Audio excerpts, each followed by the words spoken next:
IVF का प्रचार आते रहता है। अभी मोबाइल वगैरह में हर जगह देखिएगा तो आईवीएफ टेक्नोलॉजी बताते रहता है। देखिए आईवीएफ का मतलब होता है कि इन विट्रो फर्टिलाइजेशन होता है। इन विट्रो फर्टिलाइजेशन में होता क्या है, जैसे आप परखनली टिश्यू का नाम सुने होंगे।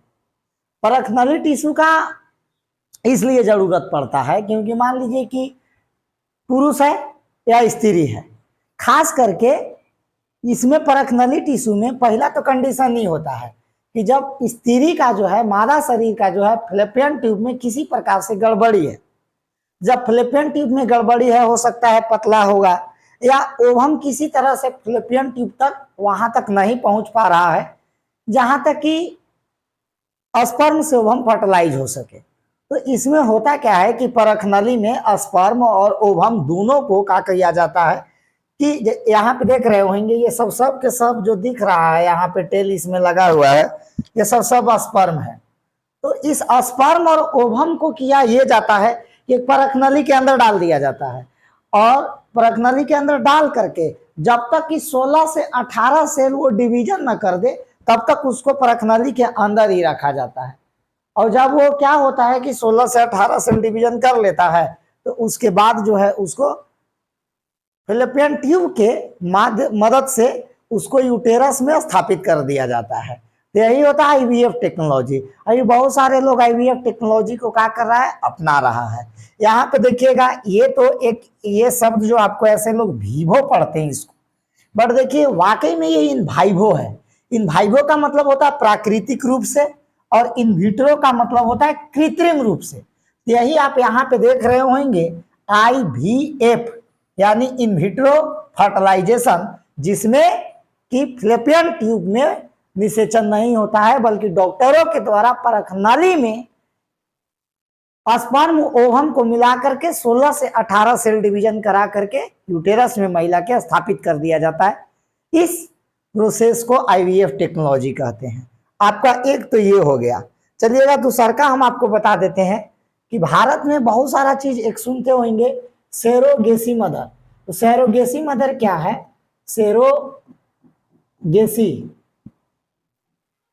सेरोगेसी मदर के बारे में बात करें हम, सेरोगेसी मदर में होता ये है आपको कि एक ऐसा, जैसे मान लीजिए कि माता और पिता यानी एक जो है एक ऐसा कपल जो अपने बच्चे को किसी कारण से जन्म नहीं दे पा रहे हैं।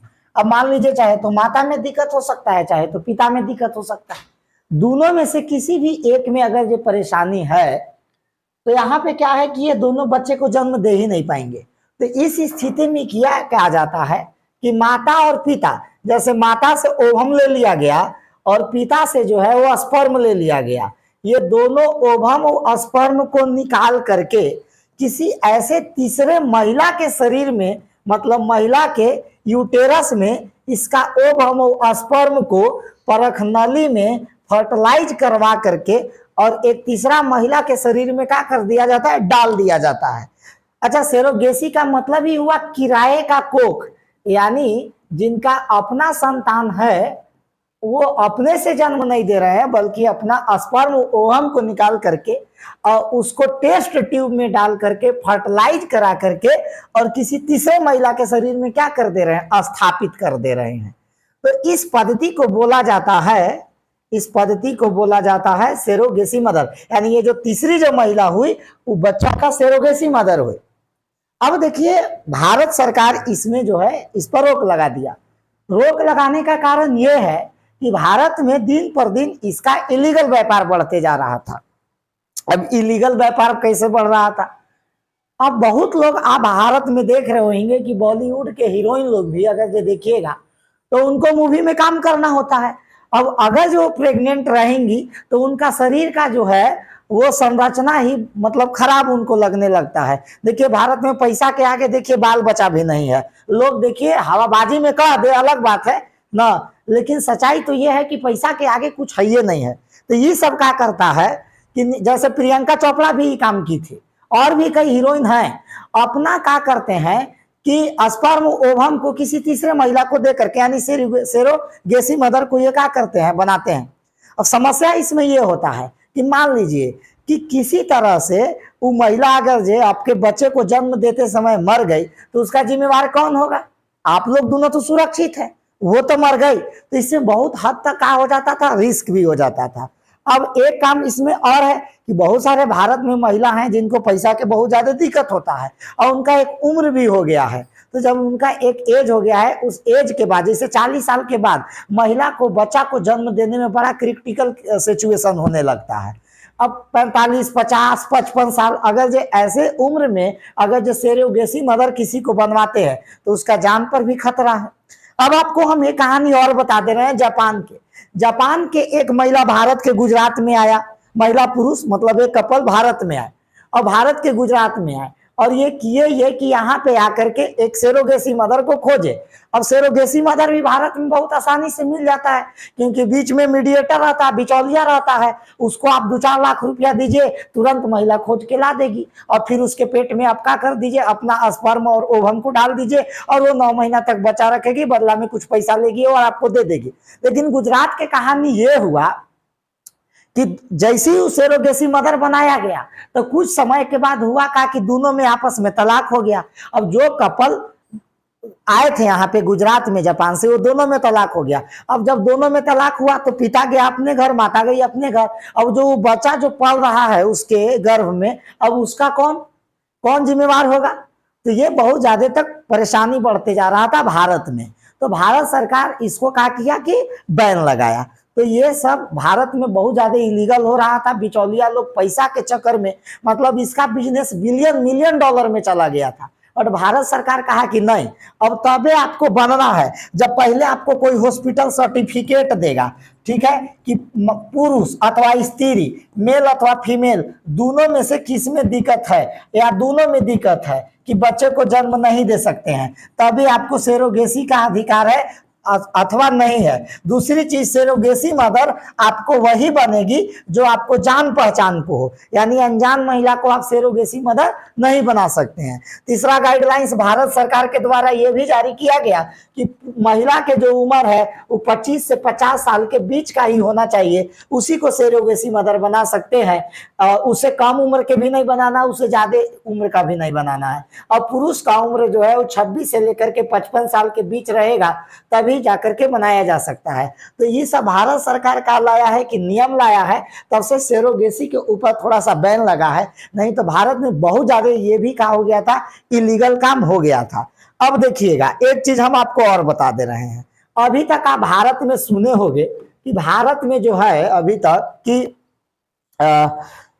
मतलब एक संतान को जन्म देने के लिए कितना इंसान के जरूरी है। अब कहिएगा, आपकी भी पूछे वाला सवाल है सर, एक हो गया मेल और एक हो गया फीमेल, यानी एक मेल और फीमेल को जन्म दे, तो ये मेल और फीमेल को हम मिला देते, इसी को क्या कहते हैं, पेरेंट्स। लेकिन ये पेरेंट्स कैसे हो गए, यानी दो। तो इसमें कहा है कि अब टेक्नोलॉजी आ गया कि 3 पेरेंट्स बेबी, यानी 3 पेरेंट्स बेबी का मतलब क्या, एक बेबी को जन्म देने के लिए 3 लोग की जरूरी है। ये तो गलत हो जाएगा हमारी सभ्यता में, ठीक है। तो देखिए इसमें ज्यादा टेंशन और मजाक वाली बात नहीं है। 3 पेरेंट्स बेबी का मतलब ये होता है कि देखिए ये महिला में, मान लीजिए जो भी महिला है जो बच्चा को जन्म देना चाहती है, इसमें एक बीमारी हो जाता है। इस बीमारी का नाम है लेह सिंड्रोम। यदि लेह सिंड्रोम अगर जो इसको हो गया तो ये लेह सिंड्रोम में होता क्या है कि इसका माइटोकॉन्ड्रिया ही खराब हो जाता है। किस चीज का, तो ओवम के माइटोकॉन्ड्रिया खराब हो जाता है। जब ओवम के माइटोकॉन्ड्रिया जब खराब हो जाता है तो इस स्थिति में ये बच्चा का जन्म ही नहीं होगा। तब फिर क्या किया जाता है कि ओवम और स्पर्म दोनों को निकाल करके और जाइगोट बनाया जाता है एक परख नली के अंदर डाल करके, और इस जाइगोट को एक किसी तीसरे महिला में स्थापित कर दिया जाता है। लेकिन उस तीसरे महिला के जो आपका ओवम का जो केंद्रक जो है आपको, वो केंद्रक विहीन कर दिया जाता है, समझे ना, केंद्रक विहीन कर दिया जाएगा। और इसका ओवम और स्पर्म, यानी कि जो पहला जो संतान को जो जन्म देने वाले माता पिता थे, उनका ओवम स्पर्म से माइटोकॉन्ड्रिया हटा करके और यहाँ पे क्या कर दिया जाता है, किसी तीसरे महिला में स्थापित कर दिया जाता है। तो इसी को हम लोग कहते हैं 3 पेरेंट्स बेबी। तो इसमें ज्यादा टेंशन लेने वाली बात नहीं है, ठीक है।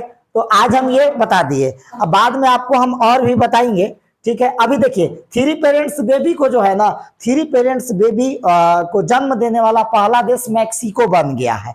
और ये जो यूनाइटेड किंगडम जो है, ब्रिटेन जो है, आपको हम बता दें 2018 से इसको वैध घोषित कर दिया कि हमारे देश में जो है ना थ्री पेरेंट्स बेबी जो है वो क्या कर सकता है कि जन्म दे सकता है कोई भी कपल्स। तो इस तरह से चल रहा है। अगले जब भी हम क्लास लेंगे तो उसमें हम आपको ये बता देंगे कि कोई भी व्यक्ति को क्या किया जा सकता है कि उसका बॉडी पर हम नाखून से स्क्रैच भी मार दे और उसका यदि हम डीएनए को अगर हम रिसर्च कर पाए तो हम व्यक्ति जैसा ही कोई दूसरा व्यक्ति को हम बना सकते हैं। सपोज मान लो कि ऋतिक रोशन को सब लोग जानता है, या मान लीजिए कि ऐश्वर्या राय को सब लोग जानता है, तो ऋतिक रोशन अथवा Aishwarya Rai same to same बनाना है तो कुछ मत कीजिए, बस थोड़ा सा जहां पे ऋतिक रोशन बाल दाढ़ी बनवाते हैं वहां पे जाइए और ठाकुर से कहिए कि थोड़ा सा जो है ना छुरा से रगड़ दीजिएगा उनको, बस उतने में वो और ऋतिक रोशन बनाया जा सकता है अथवा ऐश्वर्या राय बनाया जा सकता है। तो कैसे बनाया जा सकता है? अरे आपको जान के ताजुब होगा,